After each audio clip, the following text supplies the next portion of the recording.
And we're back. Thank you for sticking with us. A little technical difficulty there with the old internet. Some idiot in the middle's been downloading some illegal movies. Short films, if you will. Short films. They're going to the Cannes Film Festival. There's independent. Yeah, independent, yeah. Late night SBS kind of stuff. Low budget. Low budget, yeah, very low budget. It's all grainy. The camera's moving all around the place. Bouncing, if you will. Okay, speaking of bouncing, we're going to look at dribbling. Like what you did there. The NBA, thank you. NBA playoffs. NBA playoffs are right into the thick of these first round matchups. Mm-hmm. Some kind of going as expected. Some, a few spanners in the works. Let's start in the East. We've got the first seed Heat taking on the 8th seed Hawks. 3-1, so no whitewash for the Heat. Jimmy Buckets has been very, very good. He had 45 in game 2, 34 today. And Ice Tray has been cold for the wrong reasons. We saw him be very good in the play-in to get the Hawks into that 8th spot, but just can't buy a trick at the moment. But they're still alive. Do we think the Heat are the best team in the East? I'm going to say no. No. They're good. They're good. Don't get me wrong, they're good. Jimmy Buckets, scoring big points. Been very good. Bam Adebayo's elite. Tyler Hero's been good from the perimeter. Yep. Probably want to see a bit more out of Duncan Robinson, considering the contract that he got given. We do know how lethal he can be from the perimeter, shooting the 3 ball. But no, I think they are the number 1 seed. I don't think they're the best team in the East. I don't think many people think they're the best team in the East, which is interesting given that they finished on top. I think the Celtics, the Bucks, and the 76ers have all got good reason to perhaps put their name forward as the best team in the East. And speaking of the Celtics, they're 3-0 up against the Brooklyn Nets. We spoke about it last week in that this one was going to be a weird one, and the 7th seed would be kind of odds on with the 2nd seed, given the talent at Brooklyn. Yeah, we've got one of the best pairings. So one of the best basketball players of all time in the Durantula, in KD, in the easy money sniper, the Slim Reaper. He's been a bit quiet though. No, there hasn't been easy money for him. It's been tough. It's been tough against the best defensive team in the NBA, and Defensive Player of the Year, Marcus Smart, was announced this week, the point guard from the Boston Celtics. Marcus, if you wouldn't mind bringing up the winners of the Defensive Player of the Year. It's been a very long time since a guard has won the award. It's all been about the big men. Rudy Gobert has won a bunch of them in recent memory, but it's been all big men before then as well, hasn't it? When was the last time a guard won the Defensive Player of the Year? Yeah. So last time a guard, and true point guard at that, has won defensive player was back in 1995-1996 season, Gary Payton, for the Seattle Supersonics. That's right. The current Thunder. yeah. That's it. And then I think he presented the award to Smart as well. Okay, yeah. Only true point guard there. And then before him, shooting guard Michael Jordan won it in 87-88. So Jordan won it twice, did he? Or is that a season? Or was that a season? No, that was a season, sorry. Yeah, so he hasn't won it twice. So one. Yeah, he only won it once. Yeah, so it's definitely been a big man's award since then. A lot of people thought Rudy Gobert might get it again for a fourth time. Yeah. He has won 3 of them. I don't mind it. We've seen it play out in front of our eyes. This Boston team being able to shut down some of the best pure scorers in the NBA.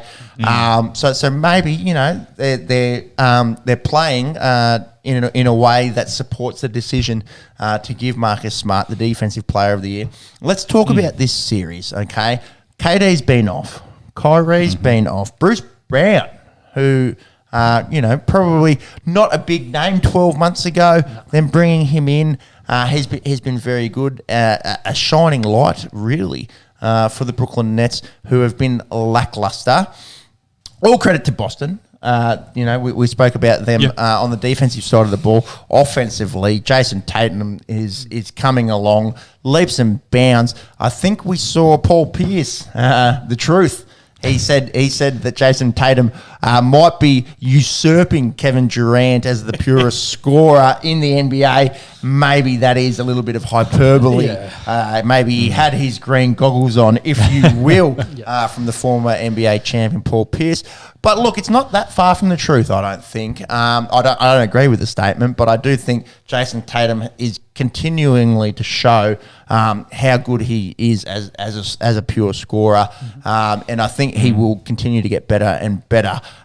We're seeing a Boston Celtics side here that has got everything that you would look at in a championship side, an elite scoring small forward, and an elite defensively based point guard in Marcus Smart. Al Horford, people saying he's too old. He's not going to have the ability to play at that high level that he used to. I think he's been really good for them in the paint and even scoring. We saw one of the games. I think Horford put on 20 plus. So the Celtics really looking good.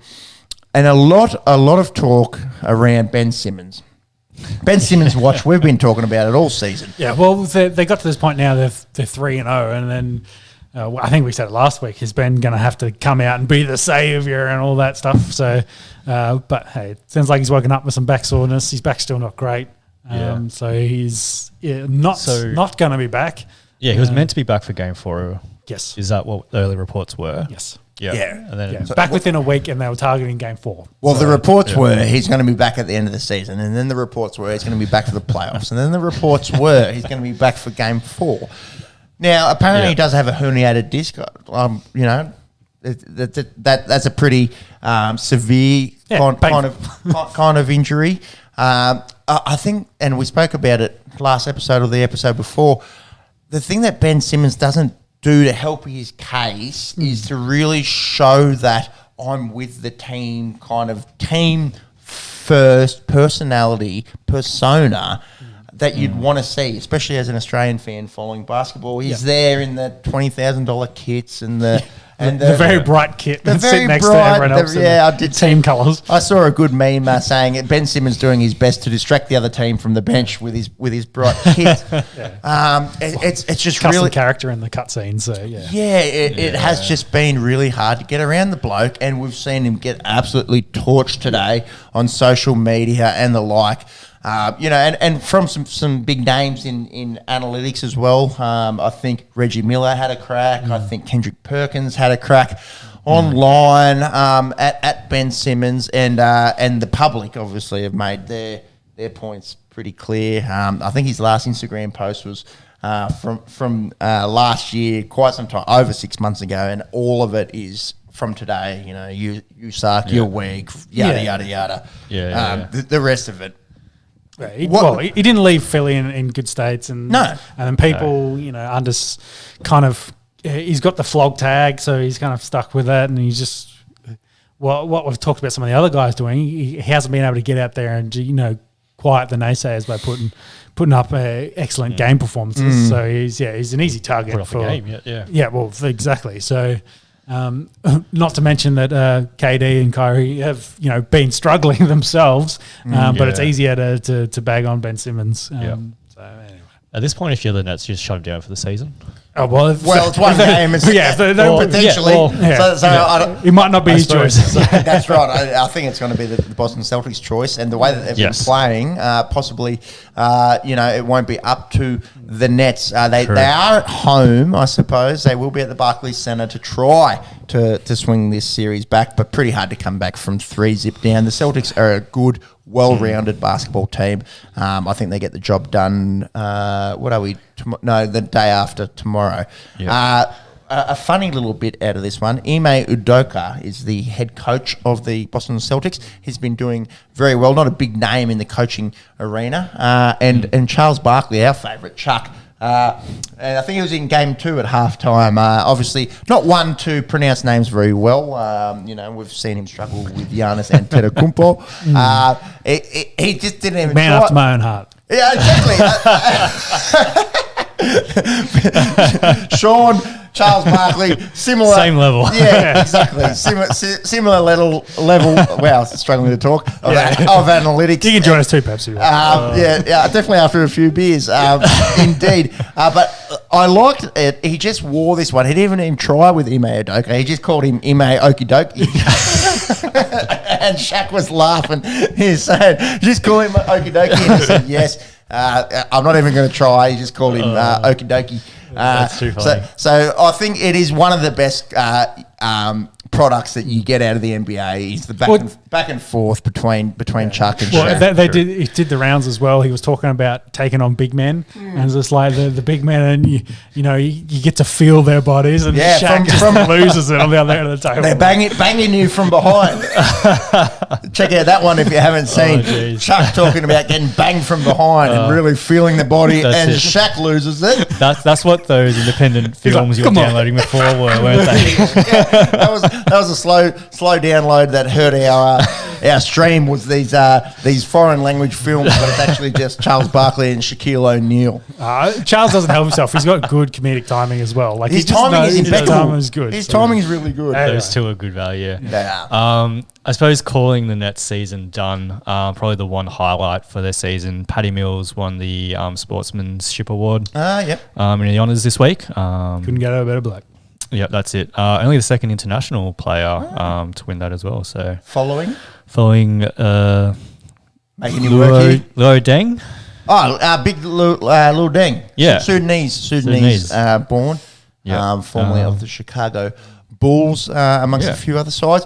Paddy Mills, I think his role, if Ben Simmons stays with the Nets moving forward, just to mentor, make sure that he's in a good place mentally and try to help shape his resurgence as an NBA. Yeah, he plays a lot less minutes star. when Kyrie's in the team, so of course, his role's definitely been and he hasn't been too bad off the bench. He's nailed a few threes. We saw him actually have a bit of a stinky form in the back end of the season, but absolute legend of Australian basketball. Couldn't think of a better bloke to take out that award. What's happening in the rest in the East? Yeah, so the Bucks lead the Bulls 3-1 in the battle of third and sixth. Can you chase up Chris Middleton? MCL, I believe, could be gone for the season. I think it's going to be maybe dependent on how far the Bucks can go. Yeah. We have seen Giannis being Giannis. All the talk around the MVP has been around the two big men in the Joker and Embiid, and Giannis still saying, guys, I'm pretty fucking good at basketball. I don't want to say single-handedly, but played a huge role in the Bucks, breaking their long drought last year and bringing that championship to Milwaukee. He has been very, very good. Will they be able to do it without, their shooting guard in Chris Middleton, who can be really deadly from the perimeter?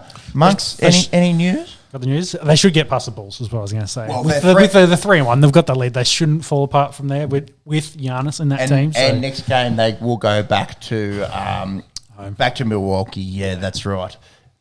Their long-term outlooks is that it's always hard chasing up the injuries in the NBA. They seem to be less transparent than a lot of leagues around the world. Obviously, here in Australia, we get really good news in our domestic leagues. Yeah. The NFL tends to be pretty good. The NBA tends to be a bit secretive. I don't know if that's a function of it being, so... It's five guys. So. Well, it's so dependent. It's so dependent on one dude. It is MCL confirmed, left knee. Left knee. So it looks like he's going to miss out the first round of finals against the Bulls. Yeah, so he'll miss the rest of this series. I think that's confirmed. Yeah, and then what does that say? Reevaluated in 2 weeks. Yep. So minimum 2 weeks, and then have to look at it then. Interesting. Yes. MCL normally, good to go in 4 to 6 weeks. If the Bucks go to the conference finals or the finals, you'd imagine Chris Middleton probably able to come back. So knee injuries for basketball players is the last thing you want. So that is true. Again, no doctors here. Who knows? We saw Giannis have that horrible hyperextension last year, and we thought, he's done. Yeah, and then but he's a freak. He's a He's a Greek freak for a reason. The 76ers, the fourth place 76ers are leading the fifth place Toronto Raptors. They didn't 3 trade to with 1. the 49ers for the number 4 and 7, so they still are the 76ers. The Adelaide 36ers. No, the Philadelphia 76ers. The Philadelphia 76ers currently lead the Toronto Raptors 3-1 at time of recording. Embiid, who did he tell to stop bitching? This was one of the opposition The coach. of the Raptors. Yep. Story? Context? Well, they were winning. I think it was the main thing. They were winning the game, and I think the coach was getting all up in the ref's grill, complaining about everything, and he's just walking past and goes, "Stop bitching." Joel Embiid. If Joel Embiid tells you to stop bitching, you stop bitching. Yeah. Bloke needs thumb surgery, which is scheduled for the end of the season. Again, probably not going to be able to find it. Injuries and the NBA, etc., etc. Yeah, but he's it's obviously very not. good. Yeah, it's obviously It's not not causing impacting him too too much. much, Yeah, and they've been good with Harden back in the squad. They've been killing the Raptors easy. 76ers, you'd think, go through there. So looking back at it, the East has kind of been a little bit more cut and dry than the West. Celtics have a commanding lead against the Nets, and then the other three are 3-1 leads to the Bucks, 76ers, and Heat. I imagine next week, barring some kind of miracle, we are talking about the Heat, Celtics, Bucks, and 76ers remaining in the East. Yep, all 4 seeds go through. In the West, not so cut and dry, especially given today's events. Yep. The first seed, Phoenix Suns, taking on the 8th seed, New Orleans Pelicans. We spoke about the play-in last week, saying, it is nice to see this cutthroat basketball. Maybe it's a ploy by the NBA to get this interest around the games. Is it just going to lead to this 8th team going in and getting absolutely fucking hammered by the Phoenix Suns? We thought they would against the Suns. Hasn't happened. Well, Caveat. Devin Booker, we saw how good he was last year. He's missed the last 2 games, hasn't he? Hamstring strain and expected to miss two to 3 weeks. Sitting on the sideline. So game 1 and game 2 is when he got hurt. So he missed most of game 2. And we're looking at 2 apiece here. Yep, tied up. With a Bookerless Suns taking on the Pelicans. It is interesting because most people thought this would be an absolute Whitewash, walkover for the team that had the best record in the whole NBA. Monks, can you bring up Devin Booker, whatever you can find, when we are expecting him back? They will go back to the desert for game 5, so obviously advantage Suns there. But shout out to the Pels. No one expected So some them to be nuggets able to do this. What we're watching there, they were very physical. They really were getting into the Suns players, and I don't think they were happy with a lot of that. So interested to see how that goes.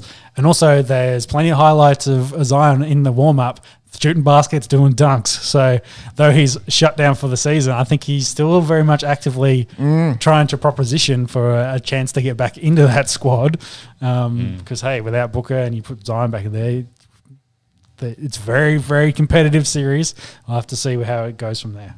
And we love to talk about big threes in the NBA. I think Brandon Ingram, CJ McCollum, since he's come over from Portland, and Jonas Valanciunas have been able to maybe establish themselves as a big three. All 3 of them being very good today. Ingram had 30. Big JV, 26 points, 15 boards, and CJ McCollum has been a regular contributor for the Pels. This is intriguing. Definitely, and it's all to play for now. So, Booker won't be back for this series. He fist bumped a baby and then pulled his hamstring. That's just how it goes, I guess. What happened with the fist bumping a baby? Normally you meant to shake hands and kiss babies. That's what I thought you meant. It's just another meme. He 3-point chance on the sideline. He threw it up and faded backwards, slid across on the ground, and ended up right next to the front row, of course. And there was a dude there sitting there holding his baby. He was probably 18 months, maybe that kind of age, and just grabbed the baby's hand and pulled it over in a closed fist, and Booker fist bumped it. So, yeah. That's pretty cool. That doesn't mean you fist bump a baby and you pull your hamstring, but it kind of happened in the same game. But anyway. That's cool. I wish I got fist bumped by Devin Booker. The beer's definitely starting to show. I wish I got fist bumped by an NBA superstar as an 18-month-old. Yeah, you get fist bumped by other things, but anyway. Settle. Amongst any... I said pumped, not bumped. Like, keep going. Fist bumped. Both don't bode too well. Anyway, news on. Just I guess with today's game, they obviously had the power board. Had a blowout. Continue. Obviously he was out for today's game. No news as to when he'll be back yet, or whether he'll be out for game 5. I think 2 to 3 weeks. He won't play in this series. Confirmed gone for game 5. It's going to be interesting. They've still got the likes of CP3, DeAndre Ayton, Jay Crowder. Yeah, because they've got talent, but it just shows kind of where Booker is in that squad and how I guess he's integral to their strategy and to how their formations, etc. So they've had to reevaluate and reassess without him out there. The 3rd-seeded Warriors lead the 6th-seeded Denver Nuggets 3-1. Nugs did win to avoid the sweep. This has been the only game in the the only series in the West where it's kind of gone to script. We've seen Jokic being fired up in a few games, getting in foul trouble, and being hard on his sleeve, if you will. I think I've put it down as a question mark, but I think it's more of a statement now that there's 3 Splash Brothers now at the Warriors with Jordan Poole really joining. I've loved seeing the cold takes this week on Jordan Poole of like worst draft pick of all time and things like that. People shit coming out the bottom, mate. Yeah, definitely. Love the cold There'll be takes. none of that from this show in the future, that's for sure. No, he's good. He's actually been so good that they've been running Steph Curry off the bench a few times. Yeah. What do you think? Is that just mind games from Steve Kerr? I can't really see. They're so far in front of the Nuggets. The Nuggets, I think they really miss Murray over there as well, and he's been on social saying, like, "I'd love to be out there, but of course, yeah." They miss that kind of shooter to support the big man. So the Warriors are doing it, and they've. I don't want to say they're coasting, but they're managing. Like, hey, Curry, you're up 3-1 in this series. You need Curry for later. The next upcoming series, you're trying to push to win the whole thing. So if you can save a couple minutes here and there. Well, in those games, he's played like sort of 20 to 25 minutes and still been elite, putting up a point a minute kind of shit. So, maybe Steve Kerr knows a thing or two about basketball that we don't. Exactly. And now maybe into 2 of the more enticing series in the first round of the playoffs. The Memphis Grizzlies, they're tied with the Minnesota Timberwolves. That's 2nd seed versus 7th seed, 2 apiece. Big Desmond Bain. Jar's been a touch quiet, I suppose, but Desmond Bain stepped up big for the Grizz. I think he had 34 points the other night. Have to make the joke. I was born in the dark. He's been ice cold for the Grizzlies. And the big 3, they've been pretty good operating for the Wolves in KAT, Anthony Edwards, D'Angelo Russell. Is this the funnest series of the playoffs so far? Well, the comebacks have made it really interesting. 1 point games. Yeah, exactly. Buzzer beaters. Do they have a 20-point run in the 20-point run in the last game to get back in there and win that? Like, that's crazy. Like, that's good basketball. Yeah, the Wolves shit the bed one game. Yes, so I think this might be the funnest series so far. 2 apiece. So at least going to game 6. We'll keep an eye on that one. And maybe equally as fun has been the Dallas Mavericks without Luka taking on the Utah Jazz. 2 apiece, 4 versus 5. Monks, can you see how Luka's going? Yeah, we'd love to know when Luka's back. Do we expect him back? And what are our thoughts around this series? Hard to say. I don't think either of these teams were going to challenge the others. No, you can't. Yeah, you can't imagine. I can't imagine them. No. A Luka Mavs maybe. They're playing really good basketball. Add Luka back, and you're like, they could probably trouble some of the other ones. But I'd say out of that list, like Warriors probably going to win the West and get in there. Like I worry about the Suns currently without Booker. Like Yeah. they need to one, win this series, and then two, Booker back. But outside of that, like the Warriors, I think would beat the Glizzies, the Timberwolves, the Mavs, and the Jazz. So Yeah, and hard to argue against that. Luka was actually back yesterday. Ooh, He there was. we go. There we Yeah, go. there you go. He had 30 points, 10 boards in a 1 point loss to Dallas. Yeah, missed that one. Good to have him back. Yes. We'll see if they can get over the Jazz. Yeah, I don't see if the Jazz win, I don't see them troubling it. Whereas you see the Mavs, they not to shit all over the Jazz, but the Luka factor just adds something to them that the Jazz just lack. Indeed. All right. Well, we've got the first round of the NBA playoffs starting to take shape. Like we spoke about, the East is definitely looking like we'll see Heat, Celtics, Bucks, 76ers, 1 through 4 go through. The West, who knows? It's going to be an interesting week of basketball. Yep. On to the NFL. It's draft week, but before we get into a little bit of draft Chat chat, through the news. Let's talk. Some of it leads up to the draft chat. Anyway, Yeah, let's talk through the news. Obviously, each move that each team plays kind of factors into what you're expecting to happen in the draft. Yeah. Yep. Let's stick with the two Browns news to start with. So Denzel Ward gets paid, highest paid corner in the league, I believe, 5-year, $105 million extension. 73 million of that, I think, was guaranteed. So you got the highest guaranteed money. Out of a cornerback in the NFL, which is interesting because if I was to ask you who are the premier 3 cornerbacks in the NFL at present, probably Denzel Ward's name doesn't come up. Is that fair? Analytically wise, you don't like the PFF grades. I think he was 3rd in the last couple of years. Ramsey's 2, and I can't remember who 1 was. Or Ramsey was 1, and they've gone back and forth on 1 and 2. Well, consensus would be Jalen Ramsey is the best corner in the league, and then maybe daylight. 2-year JC Jackson's, who's been very good. Very good of late. So like as a comparison, Ramsey gets all the spotlight, and Jackson gets none. So he's a name that not a lot of people know about. There's definitely some other good corners you pay good money for, but yeah, Denzel Ward's definitely young. Yeah, that's his first contract off his rookie deal, I believe. So he's getting paid. I think it's worth it there. So yeah, it's good to see. So maybe you can't say he's in the top 3. He's definitely top 5 in my opinion. You can probably work around that, and he's been really good for them. Monks, you've got the actual data there for the biggest deals. 2's a bit surprising there. He's looking at trying to find the rankings on the. You need their overall grades. Oh, for PFF. Yeah. Yeah, good luck. Good luck interpreting that as well. See where it says PFF grade? Can you click on that? Right in the middle of the screen. Right where the camera is. Up. Yeah, no. The grade bit. Don't worry about it. Oh, no, that means grades. Yeah, you can't click that. So that's their grade. That's their breakdown. I need the overall.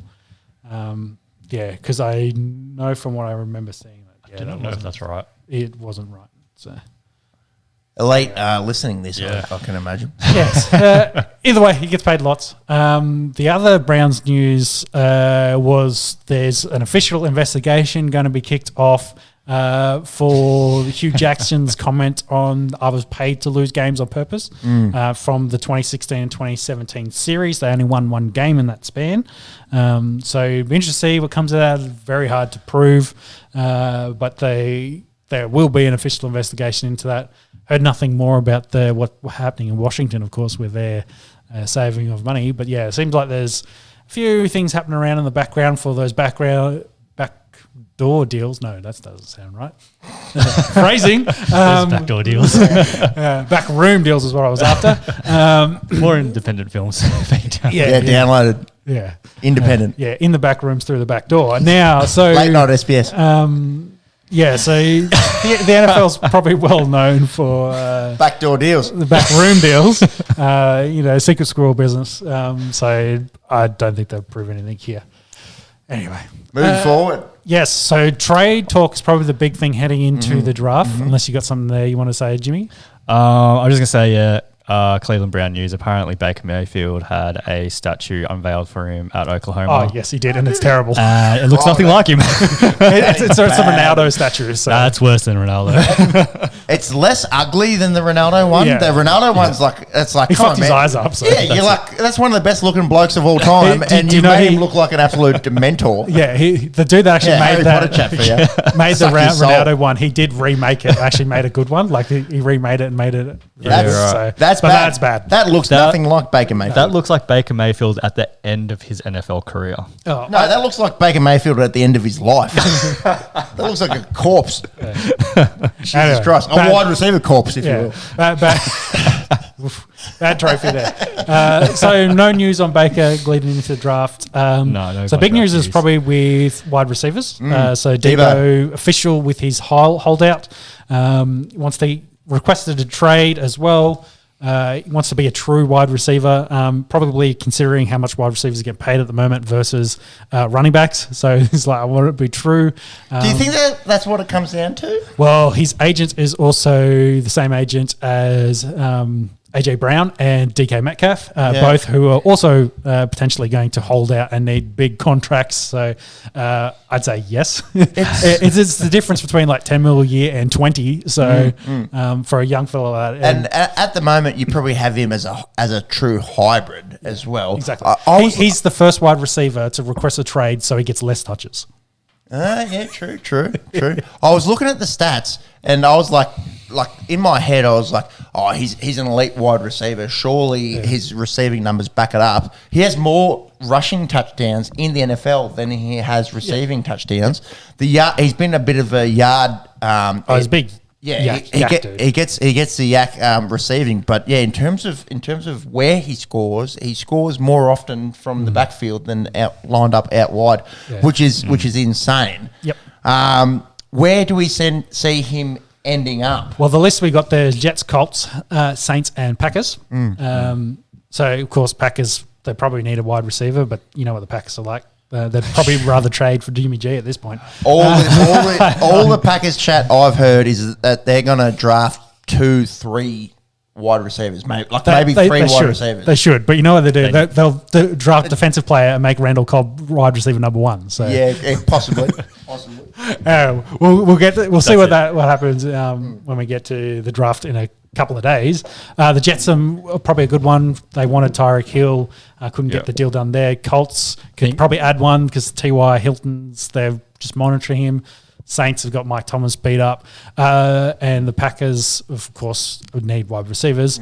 There had been chat about the Jimmy G and Tebow package deal. And a team like the Saints potentially might be interested in that. There's a few that could look at that package deal. Jimmy G's, of course, rehabbing a shoulder, but hey, Debo's a talent, and with the way wide receiver market is, and probably more question marks on this draft class for wide receivers. Yep. Potentially, you get a known commodity and you spend your first rounder on Debo this year instead of doing that. But it'd be an interesting one. Yeah, that's what the Jets I think the rumors are they'll throw their number 10 pick. Yeah, for really. him. Yeah. So then Tooney, who went to the Giants last year, started off injured and then played really well towards the back end of the year. They want to move him on. I think the problem is they've got the highest paid wide receiver room for the least amount of touchdowns last year. So they've, I think, a reallocation of assets there, and they probably don't need as many wide receivers. So yeah, well, we saw Kenny Golladay get a big contract to join them from Detroit. Probably wasn't able to deliver, Hurt too and much. then Sterling Shepard as well still there, got paid pretty well. Yeah, So also hurt. So. yes, so Kadarius, it's Tony, isn't it? I Tony. think it's Tony. Tony. Kadarius. Big Kadarius, KT. yeah. Big There's Kadarius. only Actually, tiny, but- only one O there.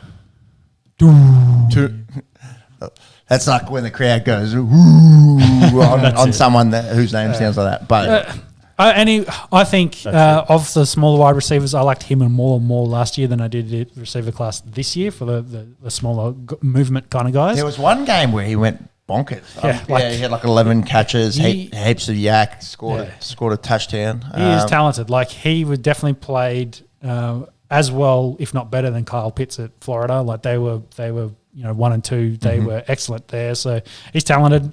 Some team will probably want to pick him up, and probably won't have to flick a first to switch a first, considering he's a first round pick last year. He'll end up probably maybe second or third. They'll do a cheap deal because they know the Giants want to move him. Final draft news, 0 chance of Kyler getting traded. I think that's probably pretty evident. He's not been happy. So I think there's been some chat from his camp. They haven't done enough to support him, rada. But then you think of all the guys they've signed and added draft talent and drafted talent, and then also signed defensive talent. You think that maybe that doesn't make sense. He's like Dronjo Hopkins, AJ Brown, JJ Watt, like – I don't know. He's just not happy, I think is where it is. And he gets a lot of the criticism for their losses. That's a big point, isn't it? So what do you played think? half the year last year without Hopkins, so that's not going to help your chances. What do you think ends up happening? It's all noise. Yeah, I think he'll stay put, and the Cards won't want to move him because for what was paid for Watson, what was paid for Wilson, you'd probably say Kyler's younger than both and just as electric would be more. So, I don't think any team's keen on that currently. And, of course, we have one of the biggest dates in the NFL calendar coming up. Thursday night, US, Friday morning, our time. Me and Sean will be going live to cover... what? We'll have a ring and we'll fight it out. The first round? We'll do Friday's first round, Saturday's second. So that's what we did last year. Hung around for the first round, a bit of an NFL draft companion, if you will. Yes. It was fun doing it last year, watching a few surprises come through live, seeing a lot of picks going as expected. Sean's been studying it like it's his HSC, like it's his final exam ever. I studied for this more than I did the HSC. In school, like, come on, bro, this is football. So hopefully we'll have some good insights. So please do consider joining us live Friday morning in Australia, Thursday night in the States to follow the 2022 NFL Draft. Monks, you got to be working upstairs. Is that the case? We might get some visits from James. Let's put it. I might do a cameo here or there, but a little beer run, maybe. Maybe. We'll get food run. There you go. Get a little bell. We'll get a little bell down here. It'll be when the bell comes through, the pick is in. The 8th pick is in. Ding ding ding, and you're running a slice of pizza and a stubby down to the boys. But that'll be fun. Obviously, a quarterback light draft. Yeah, we're expecting. So some high level thoughts. So you can remember last year was a smaller class because of the COVID affected guys got extra eligibility, so they stayed a year. So this year is a very large class because you essentially get 2 years worth of talent. Yeah, sure. The problem with that is I think the comparison between this year's class and last year's, almost across the board, I'd say the position classes, and I'm talking the top 50 prospects, the first rounders, last year's were a lot better. And that's probably because they were the talented guys that knew, hey, I don't need to go back for another year, I'm going to come out. Because, I look at the quarterbacks, wide receivers, running backs, I all think last year's were better. The guards and inside linemen, probably a push. The tackles, I thought there was more left tackle potentials last year than I do this year. But then I think Neil and Icky could probably be even brighter stars than last year's ones. But then it's very light on afterwards. Defensively, I think cornerbacks were better last year outside of Sauce. Sauce is the only one I'd really kind of tackle in the first. There's more safety capability here, but I don't think I'd really want to target them. Linebackers, there's no Micah Parsons, let's put it that way. Yeah, okay. There's no one kind of that elite kind of talent. There's a few guys like Dean there that are good. But if you're really looking for something in the first round, you got to go after the edge, the pass rushes. I think if I had to pick a position that I thought this year was better than last year, it'd be the edge and even the DTs like Jordan Davis there. He's going to be... the comparison you want to get there is the Vince Wilfork. You want him to be that big nose tackle that just eats up all the blocks and helps out your edge guys. So that's what my target would be. I think it'd be quite interesting. I can't really put a finger on who I think would be first as the number one guy. So Aiden Hutchinson is maybe doing the rounds as the number one guy. You think that might be not 100% happening? So my initial thoughts are purely because of the Jags. How many first-round defensive linemen have they taken, and it hasn't really worked out for them? So, yeah. So, if I think of the history, it's like, well, one, do I help out Trevor Lawrence? They've got Cam Robinson, so I think maybe Icky, because I think he could be a great tackle, but I think he could be an elite guard. So I'd move him inside, and that helps out Trevor. But do you spend a first-round pick on a guard? Probably not. And then I think of a number one overall pick on a guard. Yeah, Has exactly. it ever happened? I don't think. I think Quentin Nelson's. I think one's gone 3, and Nelson's the latest one. He went 5. So I doubt it's ever happened. And then I think for the Jags, where did I get our most value for? Is like, hey, when we picked Jalen Ramsey, that's when we changed it. So maybe Sauce makes sense as one. Yeah, corner. Yeah, because I think he'd go. If he doesn't go 1, I think Detroit should probably take Hutchinson because I like the Michigan and Detroit hometown connection there. Yeah. He is very good.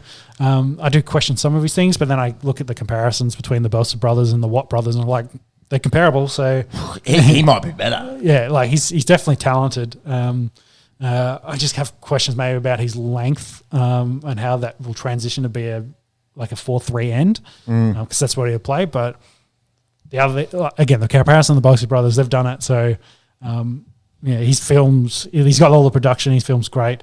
So if they go 1-2, then Sauce has to go to Tennessee. Has to go to the Texans. He has to go to Houston. Yep. So at 3, that's my quick top 3. I think if I'm the Jags, I think of how can I best help Trevor Lawrence, which probably means wide receiver. There's probably not a guy of good enough there.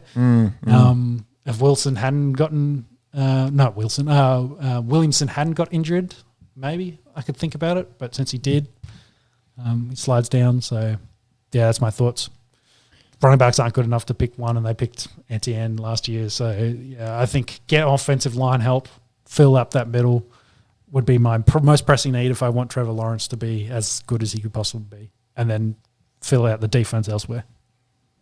Regardless, we will be live here Friday morning. Sean obviously has some expert opinion, and we will follow it as it all unfolds. What's going to happen with Jacksonville with that number 1 pick?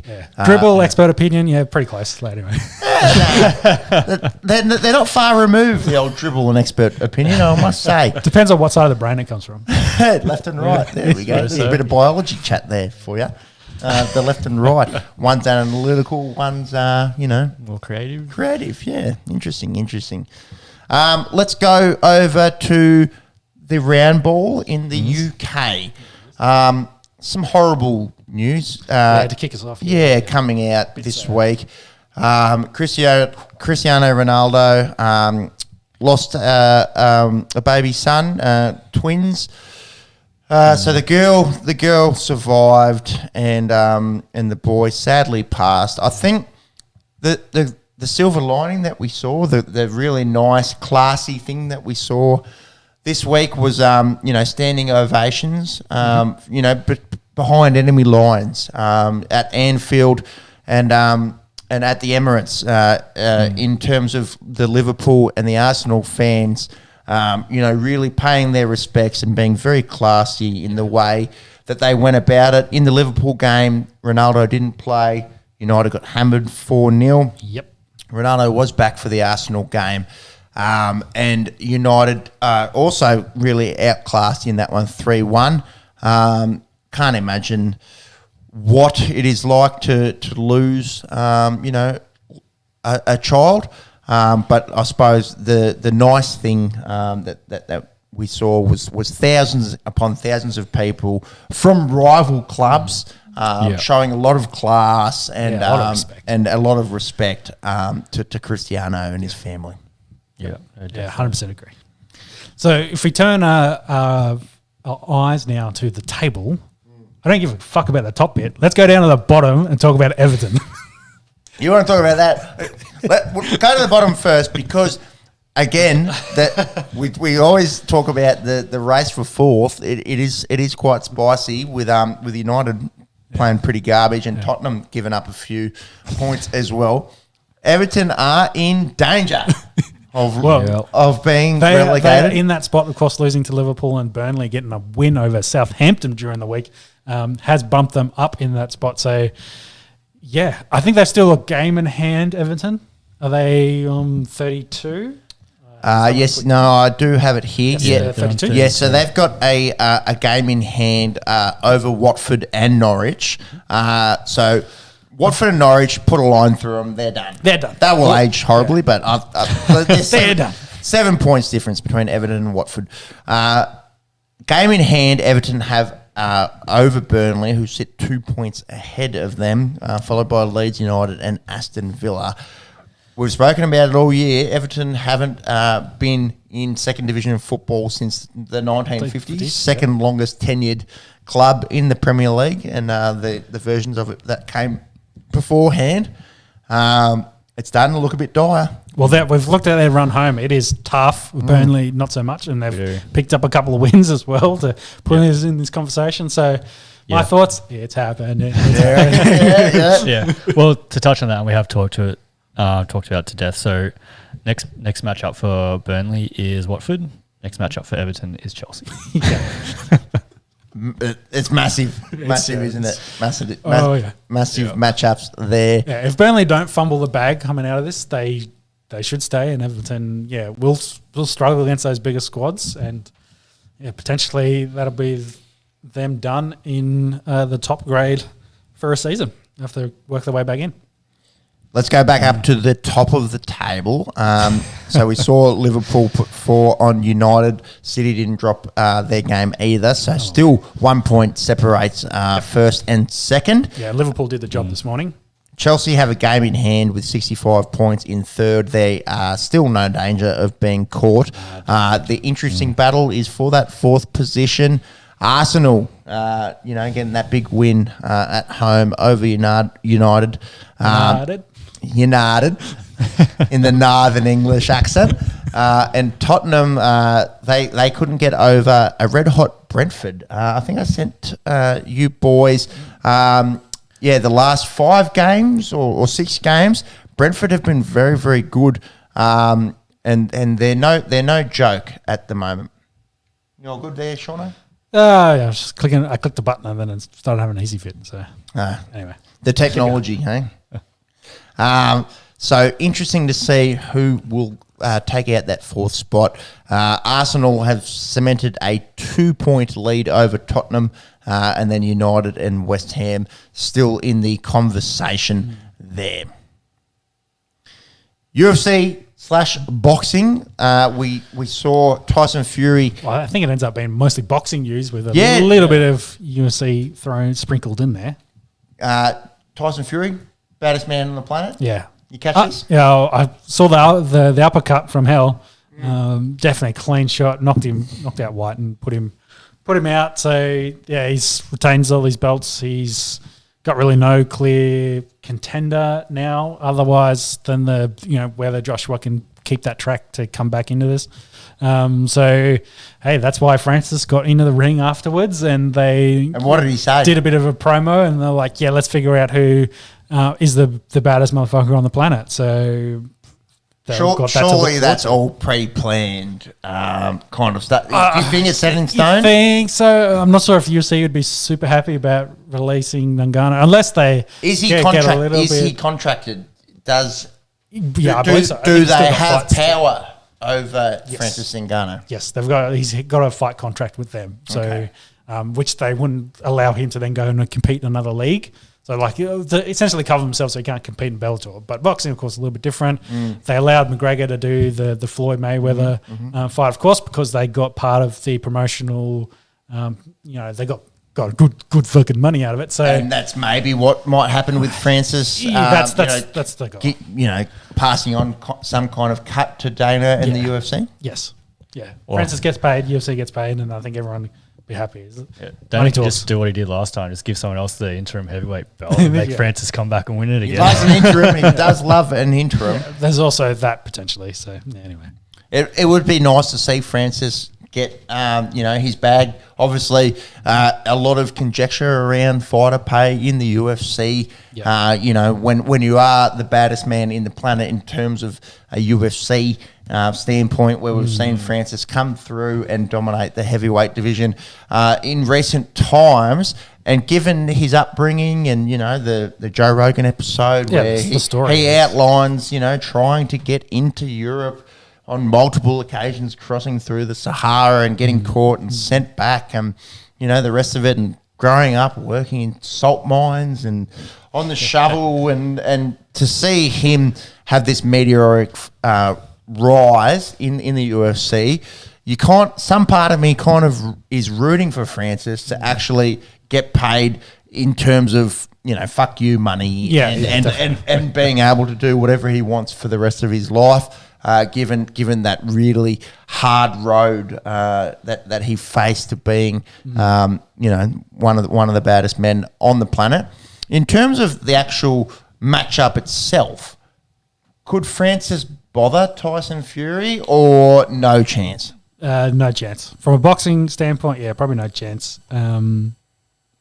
Tyson's just he already is the most complete boxer.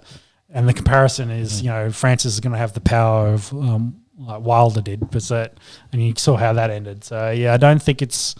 Of course, he'll have he'll have a puncher's chance, of course. Sure. Being as big as he is, and he is bigger than. I think he's heavier than Wilder heavy. is.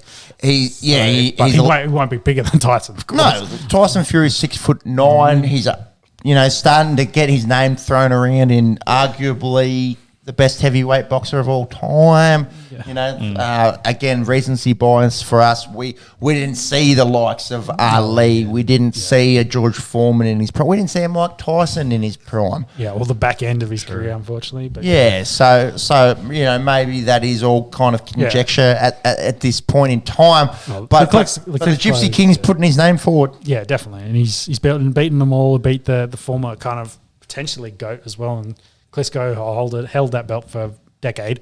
So yeah, he's just doing the same, doing his work, and we'll have to see how it goes. His story is elite too as well, like the winning it and then disappearing for a couple of years and then coming back and then struggled with alcoholism and personal demons and quite reminiscent of Mike Tyson in that, was this elite presence in the ring and then just this really checkered kind of life outside of the ring as well. And I think that kind of resonates with a lot of people as well to see someone on the elite stage that battles these personal demons as well.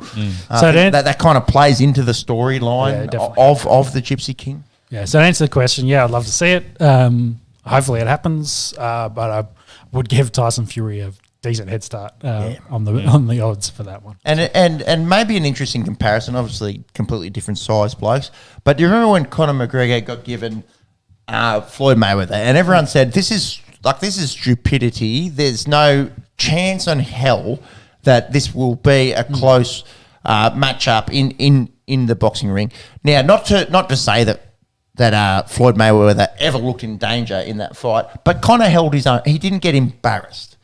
That might be what Francis needs to do if he gets this fight, is just to go in there and hold his own and not get embarrassed. Yeah. Is that fair? Yeah, well, that's the goal. Like, if he can last 10 rounds, then well done. Well done going up against. There's plenty of other boxers that haven't last 10 rounds with Tyson Fury. So, there's interesting in the comment there you had that he wasn't real keen on the Joshua fight. He's hoping to retire as only the second ever heavyweight champion to retire undefeated. Yeah, I think was the stat there. Yeah. So I guess rumors after the fight was Fury doesn't really believe he needs to chase that belt. Well, the other belts. They're all wrapped up with the Joshua saga of losing them, winning them back, etc. Yeah. And there's the other name as well, Rocky Marciano, that we didn't mention before. Undefeated. And Tyson, could be the second person to ever do that. Yeah, that's it. Second heavyweight, I should say. Yeah. So I think, I guess for him, he's done everything he needs to do. He's happy just leaving it there, protecting that legacy. Yeah. Probably just having those fun exhibition fights. Exactly. Without getting too hurt. Yeah, the exhibition fights, which then might not directly reflect on his record and that, so it doesn't hurt his legacy, et cetera, et cetera. So, yeah. I'd love to see it. See how it goes. And into some F1, boys. After a week off from the Australian Grand Prix, F1 returns to Italy and the Emilia-Romagna. Obviously, the two F1 aficionados sit to my left and to my right. What happened in this race? Yeah, we'll run through it. So, some news stories. Leclerc had his watch stolen by the crowd, a $320,000 watch. Didn't something like this happen last season as well? To Lando, I think. That's right. Yeah. So, but yes. Speaking of gypsies, there's a few that run around in Italy. Don't even worry about that. Carlos Sainz signed another 2-year deal with Ferrari, so he and Leclerc will be together for the foreseeable future. Some other news, Chelsea's still up for a bid. So Lewis Hamilton and Serena Williams both put up 10 mil. Crossover story here. Yeah. But so they're part of a very big consortium, of course, because 10 mil is not going to help buy a multi-billion-dollar franchise. Sure, but they might be the faces of said money coming in. Yes. Kind of what the Miami Dolphins, I think, did for a large part of their ownership as well, because Serena Williams was one of the owners of that club. Of course, a very small part, but as a face ambassador, they own a portion of the football club. So same thing with Chelsea. Chelsea, of course, is still going through their bids, and I don't think they're going to be sold anytime quickly. Do you have anything extra on that, James? I do not. It would be really interesting for two elite black athletes to take over, as the face of a franchise which has had a storied history with racism and, with Roman Abramovich as well, and being tied up with all the craziness in the world at the moment. It would be a really interesting change of culture for Lewis Hamilton and Serena Williams. Hamilton got a little bit of heat in the media, of course, because is he a fan? He's a fan of someone. Is he Arsenal? He's a fan of Arsenal. And there's pictures of him as a young fella wearing Arsenal gear. Yeah, money talks, baby. Yeah, but I think if Arsenal's not for sale, Chelsea is. That's right. Yeah. To quote the great Dizzy Rascal, money talks. Money talks. Dirty cash, I want you. Dirty cash, I need you. Yeah. Money talks. That's interesting there that he is a gunner by heart, but obviously the dollars or the pounds in this case are the premium currency. Yeah. So I guess to add to that, I have found some other stuff. So Sir Martin Broughton, who used to be the chairman for Liverpool FC, is the lead of the consortium. So he's the one bringing all these people together. So another club sitting there, it's probably got a bit of a rivalry with Chelsea. Big time. Yeah. We'll keep an eye on that one as it unfolds. In terms of the Emilia-Romagna Grand Prix, how did it pan out? Max got pole, first time in a little while.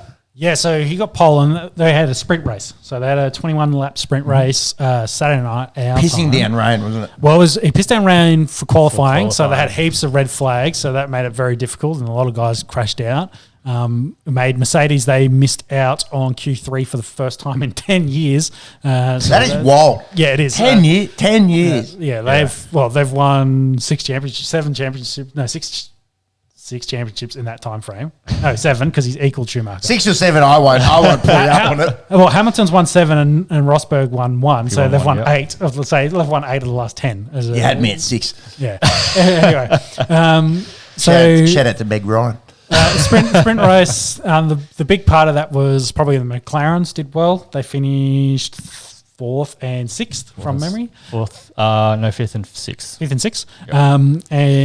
Yep. So Leclerc got Verstappen, and Verstappen got Leclerc back, and he won.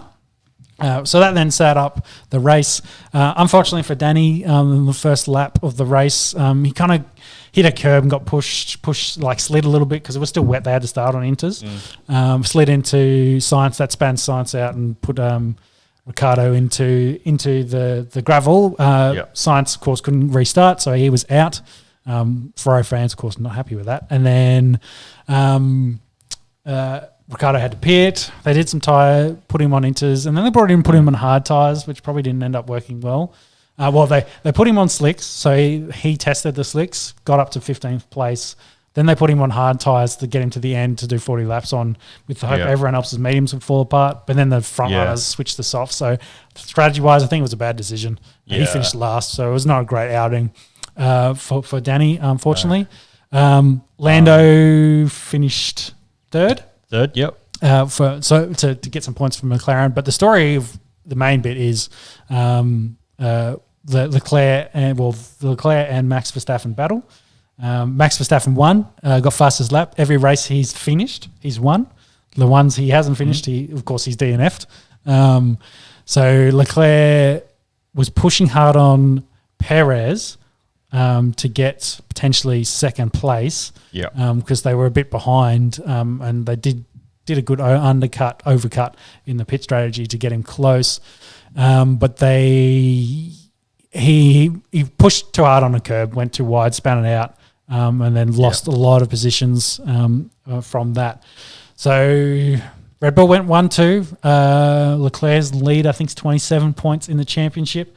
So it's that's quick math, 27. Very close. Over Max. George Russell was the best of the Mercedes. He's had a really good, consistent run. Whereas Hamilton's kind of struggled a little bit with the new car. Finishing 13th, got really caught up behind Tsunoda and Gasly and Stroll. Albon, Gasly and Hamilton just followed each other within half a second for 40 laps. So, they're a bit to write, not enough to write home there. So looking like Red Bull, Ferrari, probably competing currently for the championship. Mercedes, McLaren in that second spot. McLaren much better. Ricardo just had bad luck. I think he would have had the race pace. Would have been up there competing with Lando. And then kind of the rests, and they're kind of all figuring it out where they are. They've all had different kind of finishings to the Grand Prix. Like Haas has been up and down. And Williams are probably the only one that they've been pegged right to the bottom there. But a long season still to go, and it's been pretty competitive with those two teams. A lot can change in that time frame. Mercedes probably the biggest one that probably needs to do the most work to get back in there. Yeah. So I think there was reports Hamilton sort of said that he's already kind of conceded that he's not going to be in that championship run this season. And why is that? As a casual, obviously Lewis Hamilton, one of the biggest names ever in Formula One racing. Is it just car trouble? Car trouble. Hamilton says this a lot though, where he's just like, I'm not going to be able to do something cries like this. Cries poor, and then ends up winning. So I think he's just frustrated probably where the car is currently. It is underperforming, but you can see George Russell probably should have finished fifth in this race had it not been for Leclerc, but he's up there in the top five. So I think they can. That's where they are race pace wise, and Hamilton can probably get to there. He's probably just not happy with the new car where it is, and he's got to get used to it more so he can then push back in there. But like I said, long season to go. And they'll be in the top. They'll have regular finishes in the top 10. Like he's had a third and a fourth finish already. So he's just he's not completely out of it. No. They've got a little bit of work to do, and I think they can be there competing. But they really need to push Red Bull and Ferrari if he wants to win his 8th championship. Yeah, that's it. I think it just comes down to the car setups at the moment. Yeah.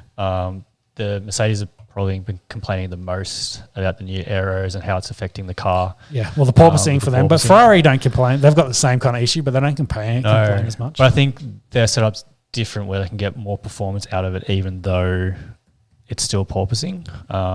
True.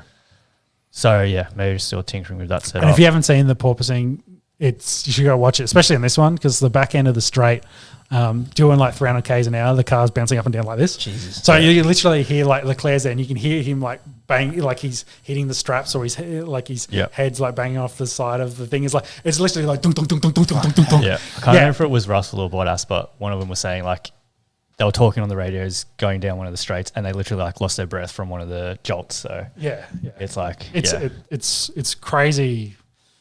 Yeah, well, it's just where the cars are with the new side pod designs and the new rear wing and the suspension through the rear. So they just haven't. Some of them don't have that issue. Others do, and they just haven't figured it out. So. That's it. And it's good to see Russell with some consistency. So it means there's promise with the Mercedes car. They've got some pace. They're not where Williams are. Let's put it that way. No. Yeah. So once they can sort their stuff out, we'd probably see Hamilton start climbing back up the ladder. But agreed. He's got a long way to work. Is Miami next week? Yes. Correct. Straight into it. Was it 2 weeks? 6th of August. August? I mean, May. So it's not this weekend next. Not this weekend, next weekend. Yeah. So I'll have 1 week of travel and then they'll do Miami. Yeah, I'm surprised they're hopping back and forth. Considering they bitched about coming to Australia and then you go to Italy and then go to Miami. Like it's a lot of travel there. It's still a lot of travel and then have to go back to Spain. Spain, Monaco, Azerbaijan, Canada. Yeah. Yeah. Figure that Great out. Britain straight after that coming back over the pond. Big pond. Yeah. Bit of pond jumping. The F1, frogs. Jumping around the pond. It is. It's looking like a good season. Probably this race kind of really showed how close the cars could run behind each other as well. They were consistently within half a second. It's kind of shown that the changes are working. Yeah. They're definitely getting a lot more closer racing, and it's kind of brought in. Well, we didn't mention the sprint race, but it was a little bit more competitive. It brought more corners into the race for potential moves instead of just having to go down the straight try to get DRS. Yeah. So last year the sprint race was sort of like just a train, just protect your car for the main race sort of thing. Whereas this time around there was a little bit more overtaking. More points though as well. So 1 through 8 got points. So True. first getting 8 and 8th getting 1. Yeah. So the more actual points on offer, made a lot more competitive. So they've only got 3 sprint races this year. They thought about 5, but after the interrupted season last year, they've kind of gone, okay, let's stick with 3. So potentially next year they could have 6 as an example. So a lot more racing to be had for the F1. But sprint race is a good idea until you've been multi-million-dollar car the night before you're meant to do a race and then try to put it all back together again. So. That is true. So we'll have to see how it goes. But that's F1. Yeah. That's where we're at currently. And do we want to mention tennis? Yeah, last bit of news, Wimbledon, a few months away, but they have announced that they are banning Russian and Belarusian players. So we'll see Daniil Medvedev, he'll miss out. Yep. Obviously pushed this year in the Australian Open. Yeah. Number 2 overall. Number 2 overall. So he misses out. In the girls' arena, Sabalenka, number 4 in the world at the moment. She's Belarusian, misses out. Not a bad sort, I must admit. What are our thoughts here? We've seen a fair few sports kind of take a stand on this war between Russia and Ukraine. FIFA, essentially putting the stop on the Russian footballers. Do you kind of lean towards, they're athletes, they're not involved with what's going on in their home country, or do you kind of lean towards, let's set a precedent and make these high-profile athletes stand up and speak against this war in Ukraine, which essentially in this day and age in 2022, no one has any time for. Yeah, I think that's kind of the 2 points. Is one, these guys being more individuals than say the soccer team, which is the representation of Russia. So there's like a lot of people maybe not so happy about that. But the same thing, you kind of hit it like, especially international sports, that the Russians are very good at and involved in. Mm-hmm. It is probably one of the premier ones. They are what you consider probably role models. People in Russia definitely would look up to them. So it's you make others pay in their plight so that they can talk about it. It's exactly what we're doing now, talk about it in the media and hopefully get them to push that agenda back home to then hopefully, stir up the masses to potentially try to put an end to this. And a lot of people kind of saying, don't punish these people, they're not involved. Yeah, they're not pulling triggers, but... Yeah, and I get that. Do I feel sorry for them? No, not really. We're talking about multimillionaires, and we're talking about a country being invaded by their big brother. And look, we are a sports podcast. We don't want to weigh in too much on international affairs and a lot of it. But no, I don't feel too sorry for these players. Obviously, they're caught up in a horrible situation. But yeah, look, so are hundreds of thousands, millions of civilians. And look, if Wimbledon's taken this stand, so be it. Play on, as far as I'm concerned. Yeah, exactly. If you're one of those players, you got to understand the reasoning behind it, and then well, if that's the reasoning, what can I do to help the situation? Yeah, and this isn't the first time that a country has been excluded from world sporting events and Olympics. We saw boycotts, all through the 80s in teams not wanting to go. I suppose this is a little bit different it's the organisation, the tennis club there at Wimbledon saying no. Look, we're not going to accept Russian and Belarusian players. Look.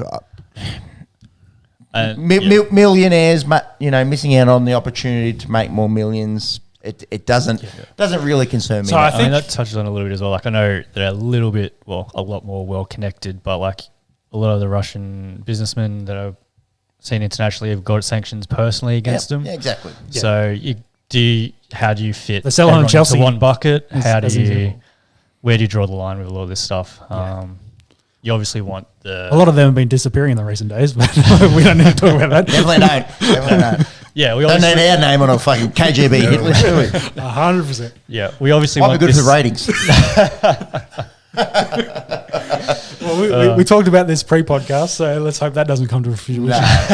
No. Inside joke. Anyways, you obviously want the events in Ukraine resolved as quickly as possible. So what's do that by any means possible? What's the US Open stance? Because I believe that happens before Wimbledon. I don't think they've made one. No. I think Wimbledon happens before the US. It was before. Okay. Yeah. I couldn't remember the order. There was chat because I think, and then when the Spanish one is as well. Or no, not Spanish, French Open. It's Spanish dominated. Rafael Nadal. It is. That's why I was thinking of Nadal's what's the one he dominates? Yeah, you may as well call it the Spanish Open. The Spanish Open because Nadal is the father of the Paris or the French Open. Look, we're obviously not massive tennis fans, but it is an interesting talking point. We'll see what happens with the US Open, the way that they approach it. Again, I don't feel too sorry for millionaires missing out on more millions when people are genuinely suffering because of this conflict. 100%. That will wrap up our show. Thank you for sitting through and following along or listening back. If you're listening tomorrow, Tuesday, I imagine there will be some sore heads after a massive Anzac Day. The big clash between the Dragons and the Roosters about to kick off. Essendon and Collingwood just underway. Who won that Hawthorn game? Sydney, big comeback from them in the second half, winning that pretty comfortably. IPL, thank you to our listeners that are interested in the goings on over there. Halfway through, we'll continue to follow that. Next week, we'll keep an eye, of course, on our local footy competitions in the NRL and the AFL, the NBA playoffs. But the big thing for the Esky moving forward, as aforementioned, will be the NFL draft. Thursday night over in the US, Friday our time. Sean and myself will be following that live. Sean has put in painstaking hours, to quote you in verbatim, more than you studied for your HSC. We hope a few of you get degrees, buddy. Will be able to join us for that. I know that. And thank you, Monkey, for letting us use the studio without your presence for that on Friday. Thank you to all the listeners and input from those in the comments. We'll see you Friday for some NFL yarn. Hope you have a nice week and enjoy listening to this if you are listening to it on the tools, on the bus, in the car, wherever. Thank you very much. This is On The Esky. please check out our socials. We'll try to be a bit more active on that, etc., etc. Danny Wilder mop incoming. Danny Wadler, Yeah, we can get onto that. mop ass. All right, thank you for listening. Catch you Thank next you. time. Thank you. Bye. Press your button, Max.